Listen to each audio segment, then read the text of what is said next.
et du Fils et du Saint-Esprit. La paix soit avec vous. Frères et sœurs, je suis heureux de vous accueillir dans cette cathédrale en ce dimanche soir. Je suis heureux de saluer avec vous les fidèles qui s'unissent à notre prière, à notre messe, grâce à la télévision catholique Catéo et grâce à Radio Notre-Dame. Ensemble, frères et sœurs, nous sommes rassemblés pour louer Dieu, pour la beauté de son œuvre, dans la création que cet été nous permet de contempler un peu davantage, pour la beauté de son œuvre dans nos cœurs, au plus intime de nos libertés, lui qui, des pécheurs que nous sommes, fait des fils et des filles libres pour aimer. Humblement, frères et sœurs, pour entrer dans la célébration de ce grand mystère, reconnaissons que nous avons péché, accueillons la miséricorde de notre Dieu.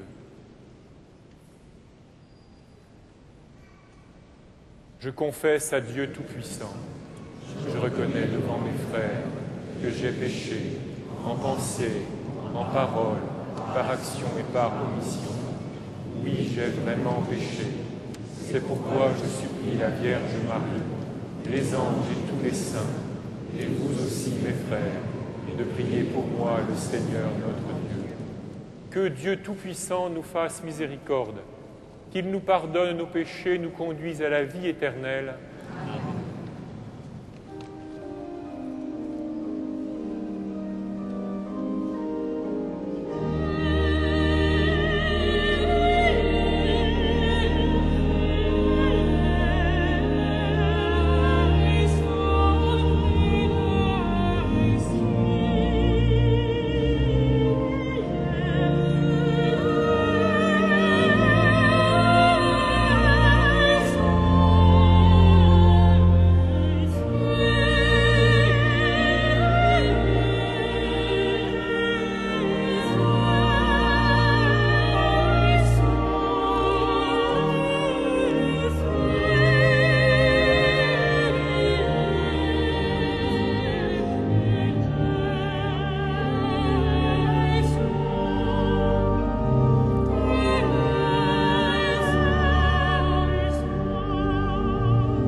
Gloria in excelsis Deo.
le Seigneur. Assiste tes enfants, Seigneur, et montre à ceux qui t'implorent ton inépuisable bonté. C'est leur fierté de t'avoir pour Créateur et Providence. Restaure pour eux ta création, et l'ayant renouvelée, protège-la. Par Jésus-Christ, ton Fils, notre Seigneur et notre Dieu, qui règne avec toi et le Saint-Esprit, maintenant et pour les siècles des siècles.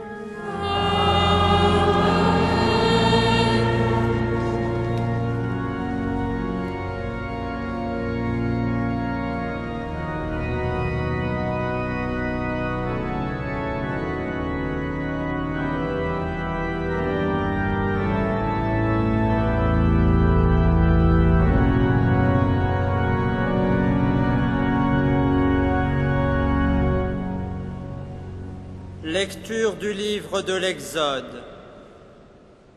Dans le désert, toute la communauté des fils d'Israël récriminait contre Moïse et son frère Aaron. Les fils d'Israël leur dirent : « Ah, il aurait mieux valu mourir de la main du Seigneur au pays d'Égypte, quand nous étions assis près des marmites de viande, quand nous mangions du pain à satiété. Vous nous avez fait sortir dans ce désert pour faire mourir de faim tout ce peuple assemblé. » Le Seigneur dit à Moïse : « Voici que du ciel je vais faire pleuvoir du pain.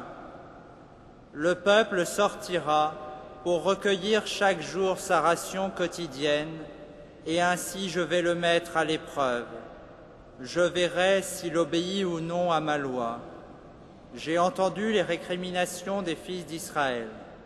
Tu leur diras : après le coucher du soleil, vous mangerez de la viande, et le lendemain matin, vous aurez du pain à satiété. Vous reconnaîtrez alors que moi, le Seigneur, je suis votre Dieu. » Le soir même, surgit un vol de cailles qui recouvrirent le camp. Et le lendemain matin, il y avait une couche de rosée autour du camp. Lorsque la couche de rosée s'évapora, il y avait, à la surface du désert, une fine croûte, quelque chose de fin comme du givre sur le sol. Quand ils virent cela, les fils d'Israël se dirent l'un à l'autre : « Man ou ?» ce qui veut dire « qu'est-ce que c'est ?» car ils ne savaient pas ce que c'était. Moïse leur dit : « C'est le pain que le Seigneur vous donne à manger. » Parole du Seigneur.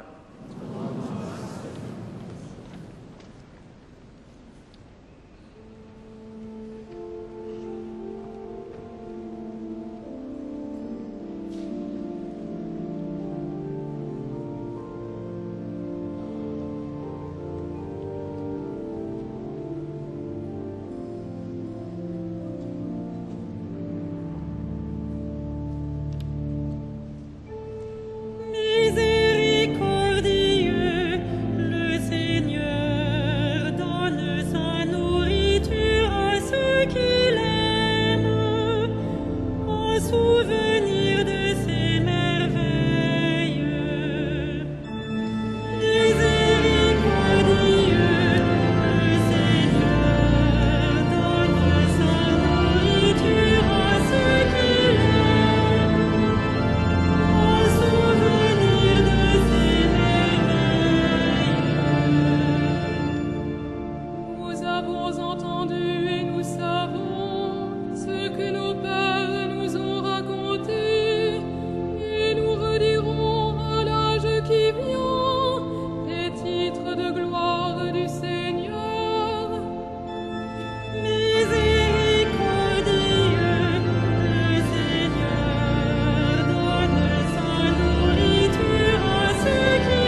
Lecture de la lettre de saint Paul, apôtre aux Éphésiens. Frères, je vous le dis, je vous l'affirme au nom du Seigneur, vous ne devez plus vous conduire comme les païens qui se laissent guider par le néant de leurs pensées. Lorsque vous êtes devenus disciples du Christ, ce n'est pas cela que vous avez appris, si du moins c'est bien lui qu'on vous a annoncé et enseigné selon la vérité de Jésus lui-même. Il s'agit de vous défaire de votre conduite d'autrefois, de l'homme ancien qui est en vous, corrompu par ses désirs trompeurs. Laissez-vous guider intérieurement par un esprit renouvelé. Adoptez le comportement de l'homme nouveau, créé saint et juste dans la vérité, à l'image de Dieu. Parole du Seigneur.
Le Seigneur soit avec vous. Et avec votre esprit. Évangile de Jésus-Christ selon saint Jean. Gloire à toi, Seigneur.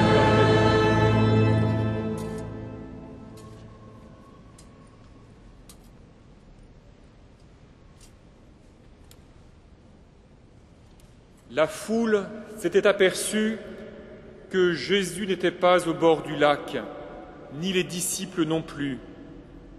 Alors les gens prirent les barques et se dirigèrent vers Capharnaüm à la recherche de Jésus.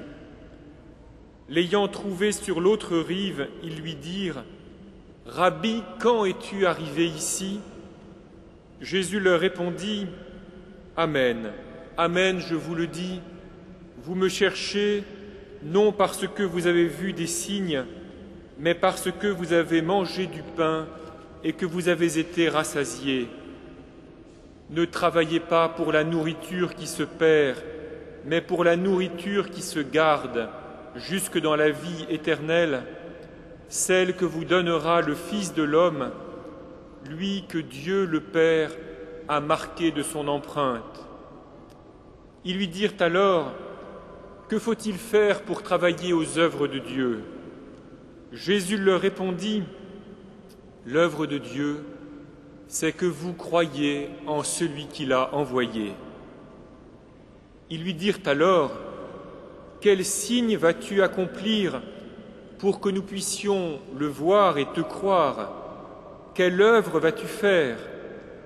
Au désert, nos pères ont mangé la manne, comme dit l'Écriture, il leur a donné à manger le pain venu du ciel. » Jésus leur répondit « Amen, Amen, je vous le dis, ce n'est pas Moïse qui vous a donné le pain venu du ciel, c'est mon Père qui vous donne le vrai pain venu du ciel, le pain de Dieu. c'est celui qui descend du ciel et qui donne la vie au monde. » Ils lui dirent alors, « Seigneur, donne-nous ce pain-là toujours. » Jésus leur répondit, « Moi, je suis le pain de la vie. Celui qui vient à moi n'aura plus jamais faim. Celui qui croit en moi n'aura plus jamais soif. » Acclamons la parole de Dieu. Louange à toi, Seigneur Jésus.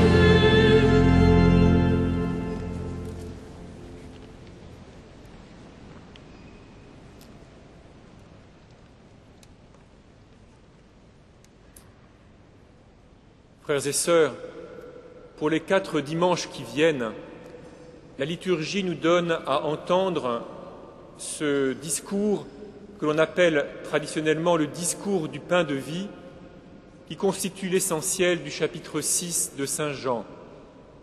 Nous faisons une interruption dans la lecture continue de l'Évangile selon Saint Marc pour prendre le temps de lire ce texte dense, très riche, de l'Évangile selon Saint Jean.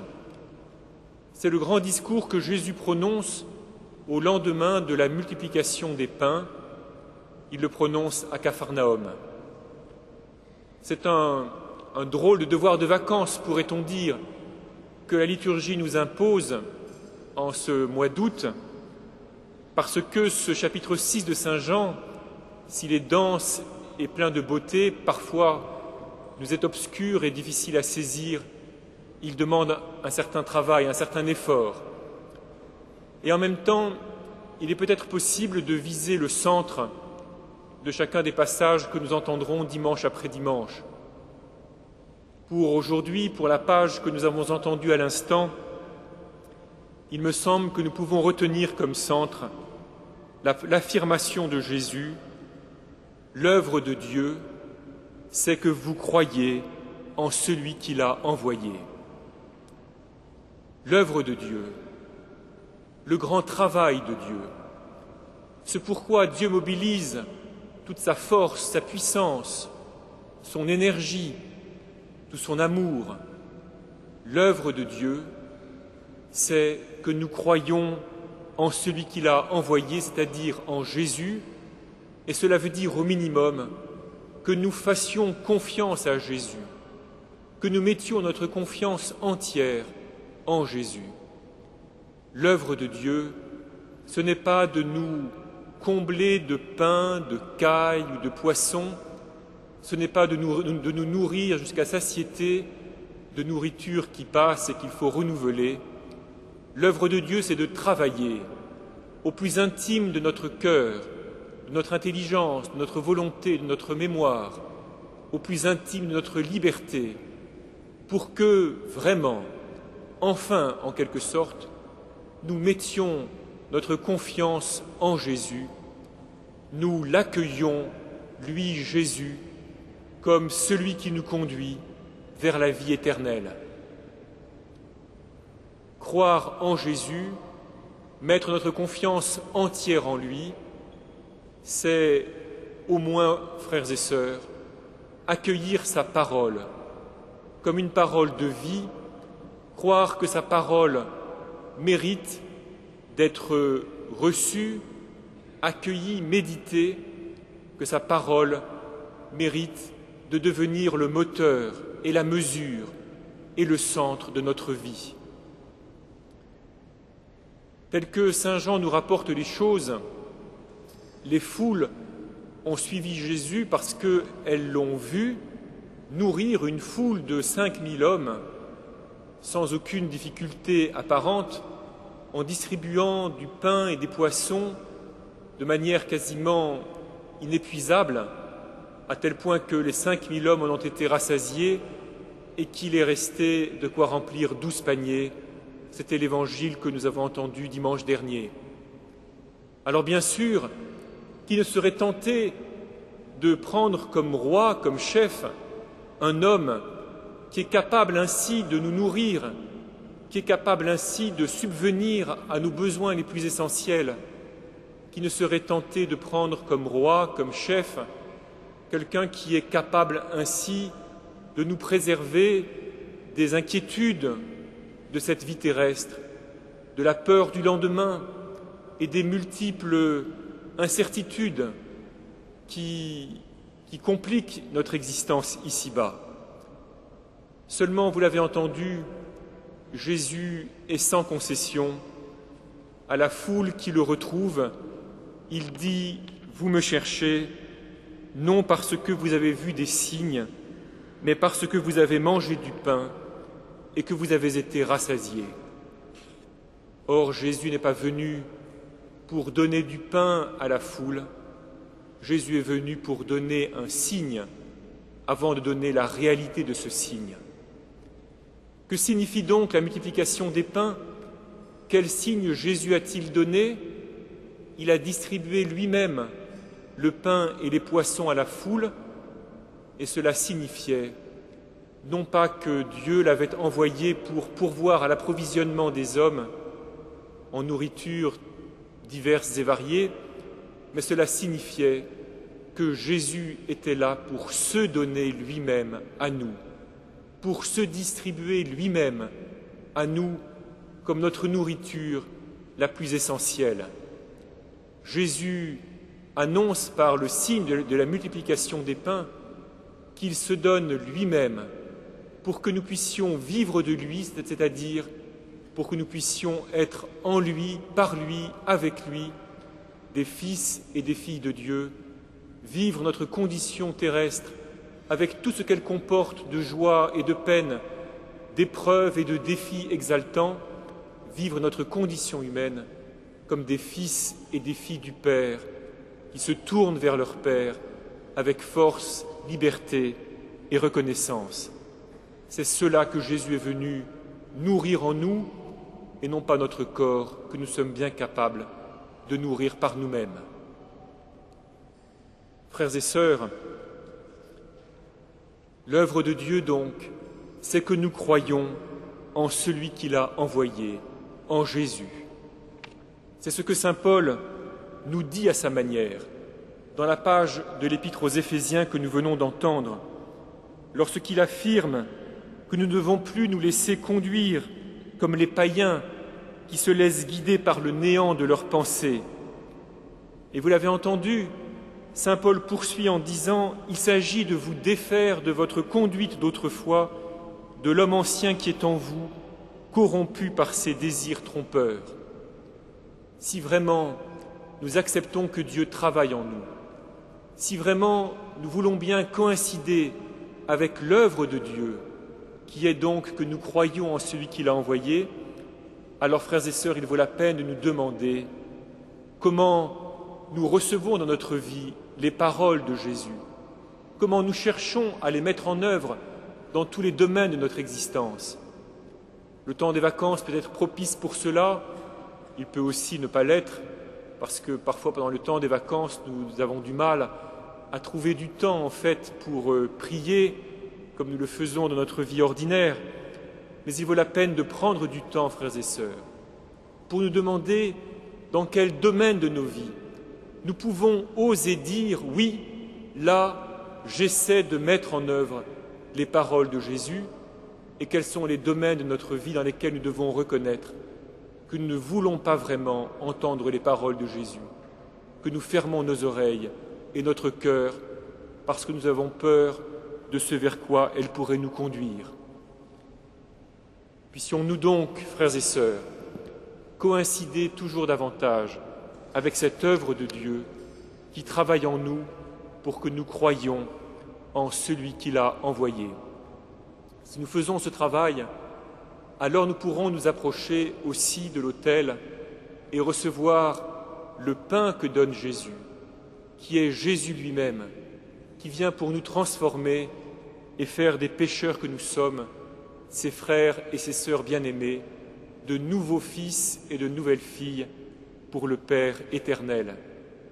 Nous pourrons recevoir le pain par lequel Jésus ouvre notre vie à une dimension nouvelle pour qu'elle ne soit pas simplement une survie ici-bas, menacée par le péché et la mort, mais pour qu'elle soit ouverte à la vie éternelle, à la vie dans l'éternité de Dieu.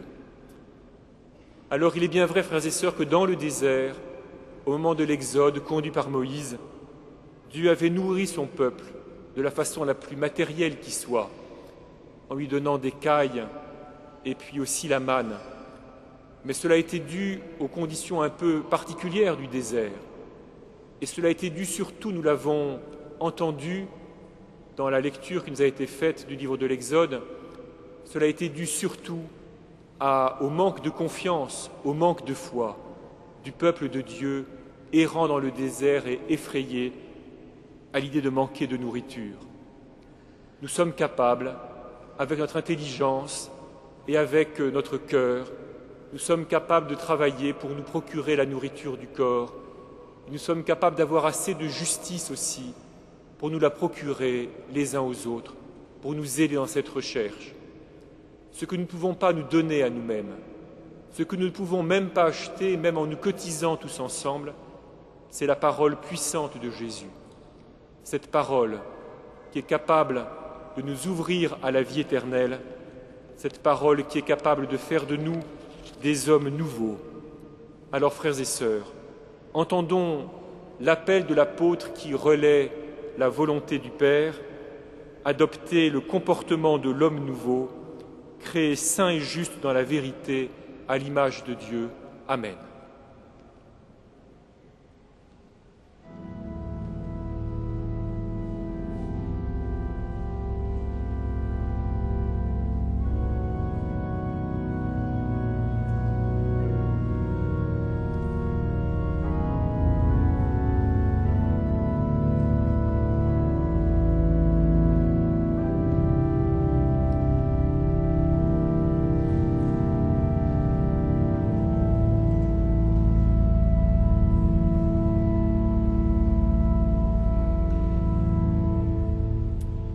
Ensemble, frères et sœurs, d'un seul cœur, proclamons notre foi, la foi de l'Église. Credo in unum Deum.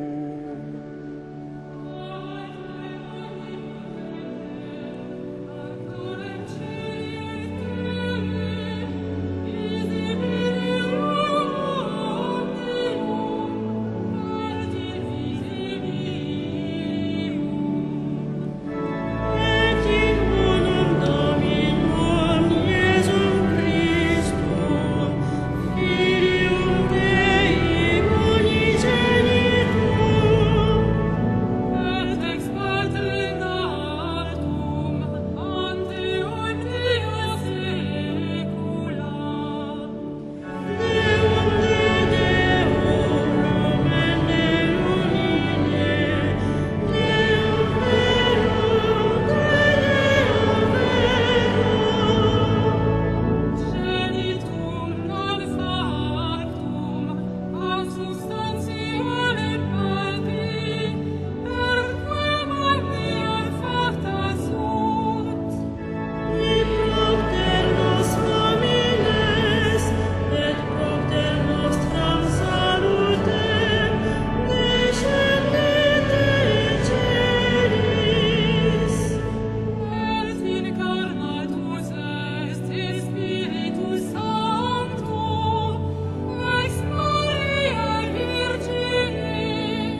Prions ensemble au moment d'offrir le sacrifice de toute l'Église.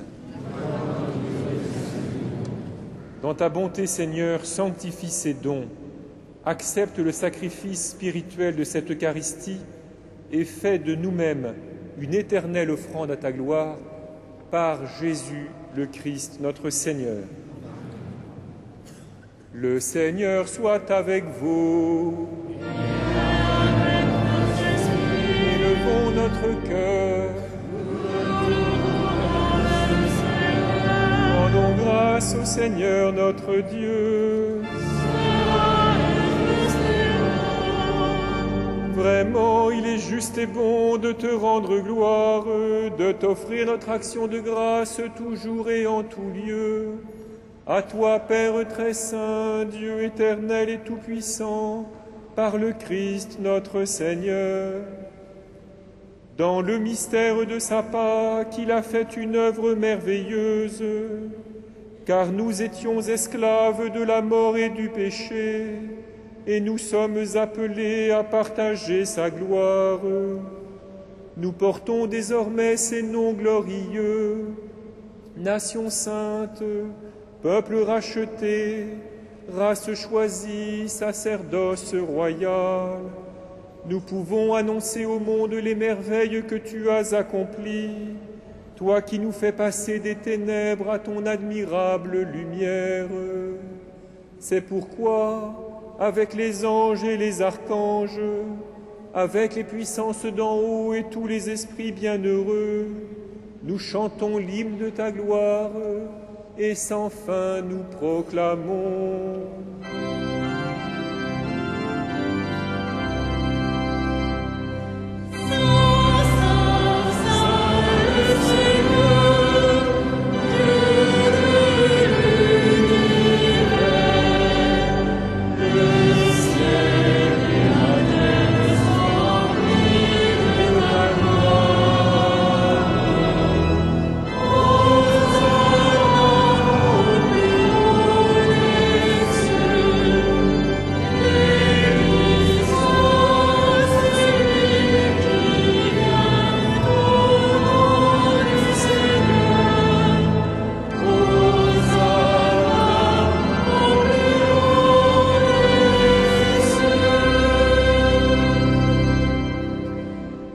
Vraiment saint, Dieu de l'univers, et toute la création proclame ta louange, car c'est toi qui donnes la vie, c'est toi qui sanctifies toutes choses par ton Fils Jésus-Christ notre Seigneur, avec la puissance de l'Esprit Saint. Et tu ne cesses de rassembler ton peuple, afin qu'il te présente partout dans le monde une offrande pure. C'est pourquoi nous voici rassemblés devant toi, et dans la communion de toute l'Église en ce premier jour de la semaine, nous célébrons le jour où le Christ est ressuscité d'entre les morts. Par lui que tu as élevé à ta droite, Dieu notre Père, Tout-Puissant, nous te supplions de consacrer toi-même les offrandes que nous apportons. Sanctifie-les par ton Esprit, pour qu'elles deviennent le corps et le sang de ton Fils, Jésus-Christ notre Seigneur, qui nous a dit de célébrer ce mystère. La nuit même où il fut livré, il prit le pain. En te rendant grâce, il le bénit, il le rompit et le donna à ses disciples en disant : « Prenez et mangez-en tous, ceci est mon corps livré pour vous. »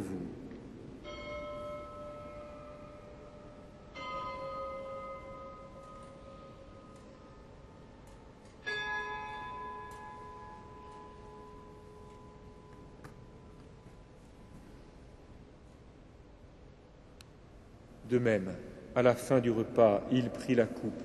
En te rendant grâce, il la bénit et la donna à ses disciples en disant : « Prenez et buvez-en tous, car ceci est la coupe de mon sang, le sang de l'alliance nouvelle et éternelle, qui sera versé pour vous et pour la multitude en rémission des péchés.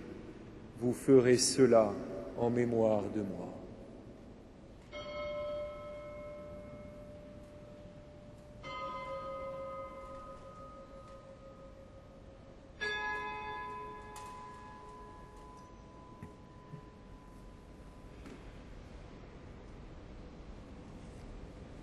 Il est grand le mystère de la foi.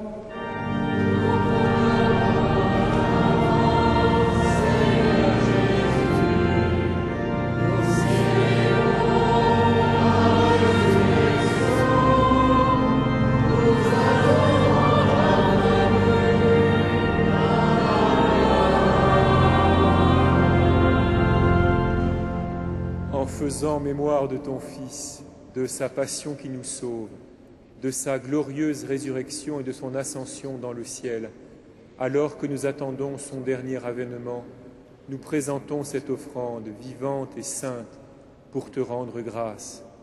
Regarde, Seigneur, le sacrifice de ton Église et daigne y reconnaître celui de ton Fils qui nous a rétablis dans ton alliance. Quand nous serons nourris de son corps et de son sang et remplis de l'Esprit Saint, accorde-nous d'être un seul corps et un seul esprit dans le Christ. Que l'Esprit Saint fasse de nous une éternelle offrande à ta gloire, pour que nous obtenions un jour les biens du monde à venir, auprès de la Vierge Marie, la bienheureuse Mère de Dieu, avec les apôtres, les martyrs et tous les saints qui ne cessent d'intercéder pour nous. Et maintenant, nous te supplions, Seigneur, par le sacrifice qui nous réconcilie avec toi, étends au monde entier le salut et la paix. Affermis la foi et la charité de ton Église au long de son chemin sur la terre. Veille sur ton serviteur, le pape Benoît, et notre archevêque André, l'ensemble des évêques, les prêtres, les diacres et tout le peuple de racheté. Écoute les prières de ta famille assemblée devant toi et ramène à toi, Père très aimant, tous tes enfants dispersés. Pour nos frères défunts, pour les hommes qui ont quitté ce monde et dont tu connais la droiture, nous te prions. Reçois-les dans ton royaume, où nous espérons être comblés de ta gloire, tous ensemble et pour l'éternité, par le Christ notre Seigneur, par qui tu donnes au monde toute grâce et tout bien. Par lui, avec lui et en lui. À toi, Dieu le Père Tout-Puissant, dans l'unité du Saint-Esprit. Tout honneur et toute gloire pour les siècles des siècles.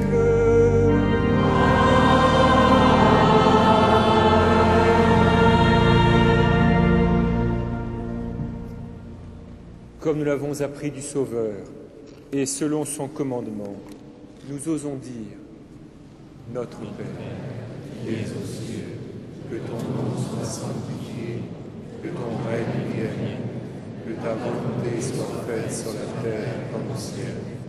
Donne-nous aujourd'hui notre pain de ce jour. Pardonne-nous nos offenses, comme nous pardonnons aussi à ceux qui nous ont offensés. Et ne nous soumets pas à la tentation, mais délivre-nous du mal. Délivre-nous de tout mal, Seigneur, et donne la paix à notre temps. Par ta miséricorde, libère-nous du péché, rassure-nous devant les épreuves, en cette vie où nous espérons le bonheur que tu promets et l'avènement de Jésus-Christ, notre Sauveur. Car c'est à toi qu'appartient le règne, la puissance et la gloire, pour les siècles des siècles. Seigneur Jésus-Christ, tu as dit à tes apôtres, je vous laisse la paix, je vous donne ma paix.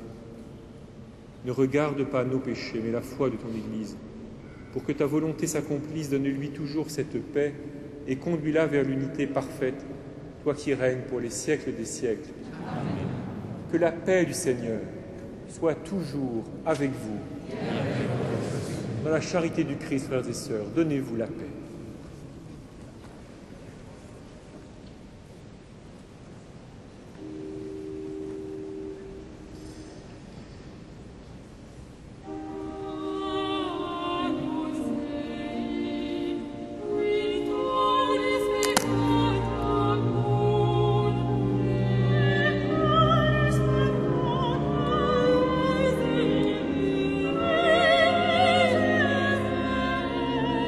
Oh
Heureux les invités au repas du Seigneur. Voici l'agneau de Dieu qui enlève le péché du monde.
Frères et sœurs, vous lirez les informations qui sont données à la dernière page du feuillet liturgique. Je voudrais souligner au moins 2 dates. Le mercredi 5 août, c'est l'anniversaire de la mort du cardinal Jean-Marie Lustiger. Une messe solennelle sera célébrée dans cette cathédrale à 18h15, le mercredi 5 août. Le vendredi 7 août, premier vendredi du mois, comme chaque premier vendredi du mois, vous pourrez vénérer la couronne d'épines à 15h, à partir de 15h. Enfin, demain soir, lundi 3 août, vous pourrez entendre les solices de Notre-Dame de Paris et le Grand Orde dans cette cathédrale à 20h30. Nous poursuivons notre prière.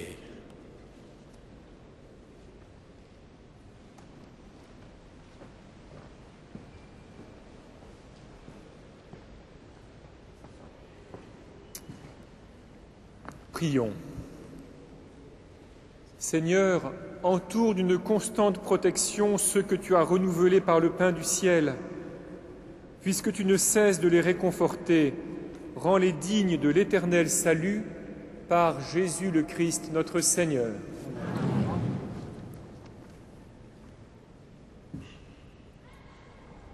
Le Seigneur soit avec vous.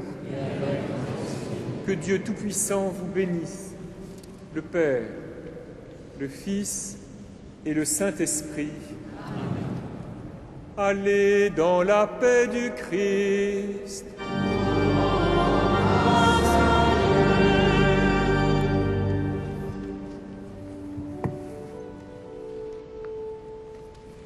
Salve Regina.